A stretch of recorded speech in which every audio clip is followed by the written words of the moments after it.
Let's now move on to the fourth main topic today. And our fourth main topic today is sent in to us from Tom. Oh, I got excited. I thought I said Brady for a second. Tom Bradley writes in, "Hi, John. I'm not going to say I was dying to see The Hunt or anything, but I was disappointed." What's that? Get it? Oh, Dying to see The Hunt. Oh, well played. Right Tom Bradley. Robert. I'm not going to say I was dying to see The Hunt or anything, but I was disappointed that it got pulled from release. Wondering if you saw that Jason Blum is now saying it may end up getting released anyway at some point. Do you think they'll do that, and is it a good idea? Thanks. So, yeah, one of the stories that's been going around for the last week or so is the fact, The Hunt got pulled in the light of things that were going on in the world and stuff like that.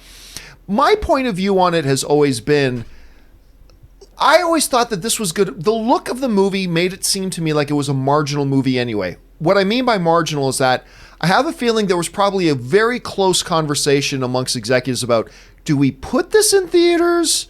Or is this a straight-to-home video play? It just feels to me like it could have easily been a straight-to-home video movie in the first place. So I always thought that the decision to pull it probably wasn't that big of a deal in the first place. But it became a big issue, obviously, because of things going on in the world. Anyway, the question's been going around, could it ultimately get a release? And Jason Blum from Blumhouse is kind of suggesting that maybe it was. When asked in an interview, this is from our friends over at Slasham who quoted this. When asked in an interview with Vulture if there was a possibility the film could be released in the future, Blum responded that there was definitely a chance. I hope so. I learned a lot of lessons, Blum, who produced The Hunt through his Blumhouse Productions, added. If I was offered the choice to make the movie again, I would say yes. We definitely made marketing mistakes, and we made plenty of mistakes along the way. So I've learned a lot. It might change how I would position movies and how I would consult on the marketing of the movies, but actually the making of the movies? No.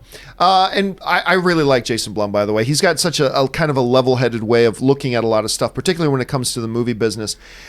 Look, Rob, I've been saying for a while that one way or the other, this movie is getting released. The only question in my head right now is whether or not this is going to be a release in theaters or whether it's going to be a release on Netflix, Hulu, whatever the streaming service of choice may be, whoever it's going to be with. One way or the other, this is going to be presented to an audience. I doubt at this point it'll get a theatrical run. I think there's just too much baggage attached to it at this point to get a theatrical run. But this is a movie that could get a lot of attention if they put it up on a streaming service sometime in the next couple of months, and could do pretty well on streaming as well. This could be the best home for it. So I think it's getting released, definitely. I just don't see it getting released as a theatrical play at this point. You're looking at this, Rob. Number one, do you think it will get released at all? And then number two, if it does get released, do you think it'll go a theatrical route or just straight to a streaming service? I think it's absolutely going to get released, for sure. I mean, no doubt in my mind. The humans hunting humans genre, we talked about this before on the show, goes way back to 1932's Most Dangerous Game. That's based on a piece of literature. What was 1924. 24? Richard Collier wrote a short story for Collier's. Sure, but the movie was 32. Right. Yeah. It was based on a short story written by Richard. Yeah, and of course done best by Jean-Claude Van Damme. And what was it? Hard Target? Hard Target by John Woo. There's Surviving the Game. There is a Slave Girls from Beyond Infinity. There's a rich history of these movies. Now, what I find interesting is guns were designed for one thing, handgun, to kill people. And this idea that if there's, why don't we stop mass shootings in America instead of preventing movies from coming out? I think, these are fictional things. This is, again, a long history of this in genre cinema. And I understand they're trying to be sympathetic to what goes on in America in real life. I get that. But you know what? The way we're going, we're going to be having mass shootings here every week. And I think that pulling a movie from release as opposed to dealing with the problem that got the movie pulled from release is absurd. I think it's absurd, and I think, when does it end?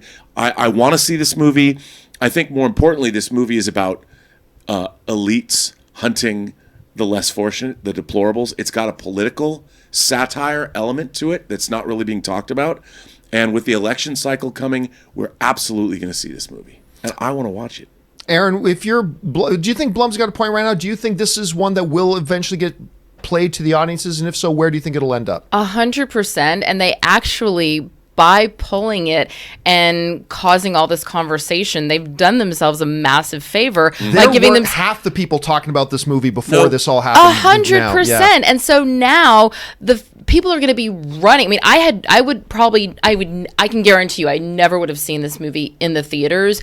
I absolutely will see this movie now when it's streaming. And that's probably what their end game goal was in a roundabout way, get people talking about it. But I also agree with Robert. I mean, it's so absurd to me, the idea that this movie being shown would be insensitive, because he's right. It's a movie. It's a story that's been told for almost 100 years now. It's not anything new. And why is it that it's so upsetting now when we have people hunting deplorables, but it wasn't upsetting when we had people hunting scantily clad women, or when we had people hunting homeless veterans, or when we had people hunting black people, or when we had people hunting it boggles my mind. It's so frustrating. And I agree, the problem is not these movies. The problem is much bigger, but this isn't that kind of show. But yeah, I'm going to go out and see it, and I think a lot of people will too. So good on Blumhouse for knowing exactly how to market a film. Question here is, guys, what do you think is going to happen here? Do you think this thing will get released? I think Aaron brings up a great point. That, look, this could have all been a very big taking advantage of a situation to get more buzz about a movie that wasn't getting a lot of buzz, and maybe that's it too. I don't know. What do you think is going to happen with this? Is it going to get released? If so, where? I want to know your thoughts on that. Jump down to the comment section below and let us know what you think. All right.